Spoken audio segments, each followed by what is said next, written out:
For over 18 months, the Isle of Man meat plant has been in turmoil, with regular breakdowns, the disposal of significant quantity of meat, and a lack of confidence from across the industry. But this week, DEFRA announced a major change in the board of Isle of Man Meats, and Manx.news spoke to newly appointed chair, Damien Corcoran. I've got quite a varied career, and the most recent part of my career has been working in food, in retail, but also in food production. And I've had that career off the island, and I came back to the island a year ago, and I've been looking for something strategic that I can get involved with to serve the Manx community. And then I had conversations with DEFRA, and the opportunity has risen to become chair of the Isle of Man Meat Company. That for me is a huge opportunity and a huge privilege and way of serving the island that I'm from. Now, obviously, the meat plant hasn't exactly been smooth sailing, I suppose, for the last 12, 18 months, and a lot of producers, butchers, and the general public to an extent have really lost confidence in the plant altogether. What do you think you can do to really turn that around? So I'm aware of some of the recent coverage, and I'm very much looking to look forward rather than necessarily look back.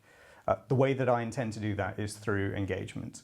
So initially I'm really here to listen and to learn and to understand all of the stakeholders that touch the abattoir. So I want to talk with farmers, I want to talk with our butchers, our retailers, and of course all the team in the abattoir itself. I want to build a full picture of where we are currently, and also understand everybody's aspirations for the way that the abattoir serves them and the way that the abattoir serves our island.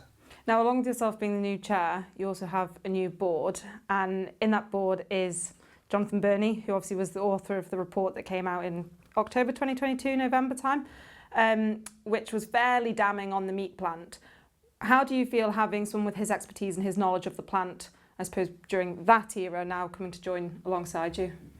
I think it's brilliant to have Dr. Jonathan on board, and Philip as well, as Rob and Andrew, because between them they have a huge amount of expertise when it comes to the abattoir and farming and butchery. And if we can combine all of that, then we can form really solid action plans and make progress. And to your point about the Burney report itself, I think that gives us a really great baseline from which to execute a new plan at pace. And from the farming community's perspective, obviously they don't have a lot of time. You know, the industry at the moment is fairly rock bottom, and there's been lots of talk of actually how much longer can it continue to survive. What kind of time frame are you hoping to make improvements, really significant improvements to the plant?